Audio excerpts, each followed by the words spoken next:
God damn. Really? You can't even stay up for me?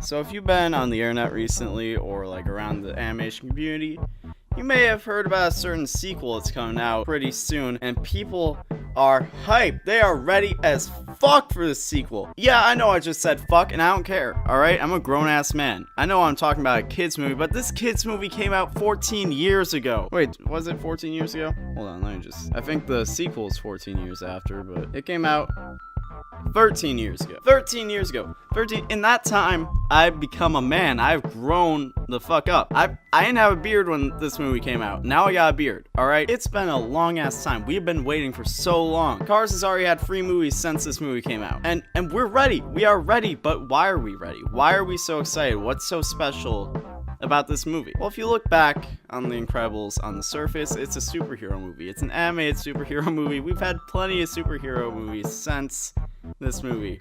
So what's the big deal? Superpowers, fighting bad guys, saving the day, but there's something special about The Incredibles that sets it apart, and that made it iconic, and that stole our hearts. When we think of Superman, or Batman, or Spider-Man, we also think of their secret identities attached to super identities. Clark Kent, the journalist.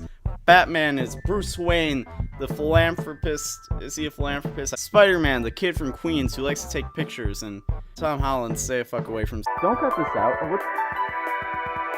But what all these characters have in common is that their superhero identity kind of takes priority. Bruce Wayne is Batman first. He builds his life around being Batman. He has a fucking cave under his mansion called the Batcave. Like, dog, you don't just do that.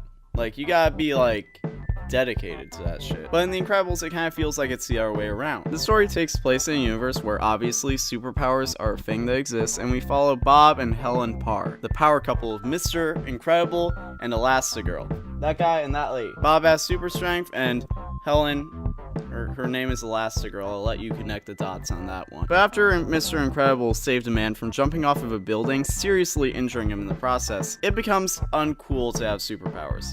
In fact, so uncool that you might be subject to criminal persecution. So Mr. Incredible, Elastigirl, and Frozone, who's like the coolest character in the movie, they have to give up their young lives of fighting crime and being superheroes, and they have to give that up to live mundane, normal lives. But this is what makes it so interesting. Bob isn't Clark Kent, who stops being a journalist after 5 o'clock and goes out to be a superhero after work. No.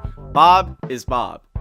And that's his life. He comes home from his job to his family and life, and occasionally goes out with Lucius, also known as Frozone. Frozone, and they listen to police radios and try and relive the good old days. And ultimately, that's what the story's about. Trying to relive those good old days. It's not about the triumphant save the day moment as much as it's about the inability of Bob to let go of his old life. He doesn't want to be just Bob Parr. He wants to be Mr. Incredible. He loves his wife and he loves his family, but he knows that his life peaked when he was a superhero cruising down the streets in his nice car that can instantly change him from a suit to a super suit. He was doing something to serve justice and help his community instead of deny people insurance claims that he knows in his conscience they need. And that's where we start to see conflict. We start to see the conflict of Bob and Helen butting heads because Bob just wants to be super again. And Helen understands the gravity of the situation. Look, I performed a public service. You act like that's a bad thing. Uprooting our family again so you can relive the glory days is a very bad thing. Reliving the glory days is better than acting like they didn't happen. She knows we can't just put on the spandex and go back out in the streets and start beating up bad guys because we can't. For one, they won't let us, and for two, we have a daughter and a son and another son. We have 3 kids. You have a job. They have a school life. Like, we can't be irresponsible like that. We have to be responsible and just accept life as it is. And Helen has found a way to be content with that. Helen has learned to accept her new life. But Bob hasn't. And we see Bob's attitude rub off on their kids who have never lived in a world where it's acceptable to use their superpowers.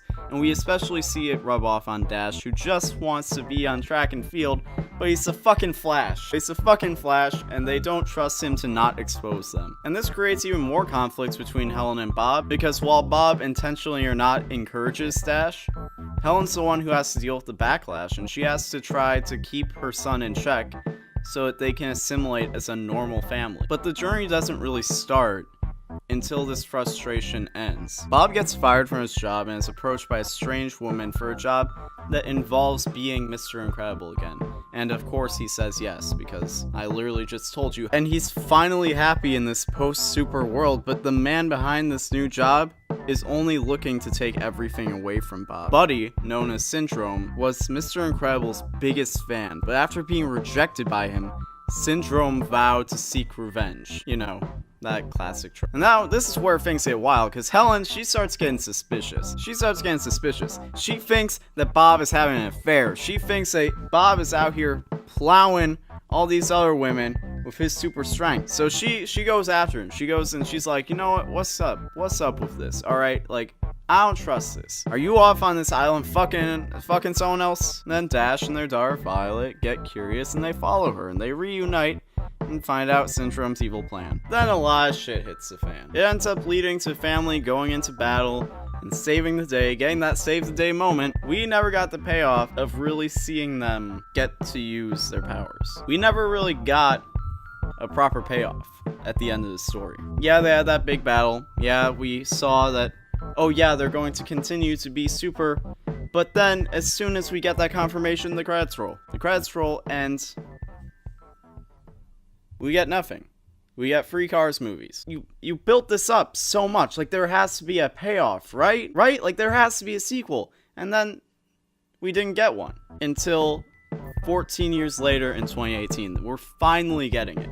Finally. A 7th grader has been born and lived all of their life up to this point since The Incredibles came out. And we're just now getting a sequel. Almost 3/4 of my life has been spent waiting for the payoff. It's been so long that there was a scene with a high-tech futuristic tablet, and that shit looks like a Nokia tablet now. That's how long it's been. All we wanted was a sequel, but instead we got 14 years of a disturbing amount of pornography. And I have not talked enough about Frozone in this video. This man's the coolest part of this movie. No pun intended. Fuck, pun intended. Have the pun. He was my favorite character as a kid. Give Frozone his own spin-off movie. He had the best lines of the full movie. Where's my super suit? What?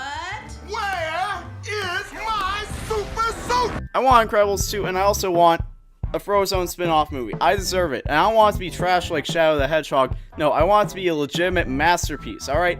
I have waited fucking 13 years, alright? Dog, like, come on, man. Like, I deserve nice things. Come on. Thank you for watching Let's Talk with Tom on the Roundtable, but Tom isn't just on the Roundtable. I have my own self-titled personal channel. I have a Twitter, I have an Instagram, I have a Snapchat, I have all that good stuff. In fact, I even have a Tumblr.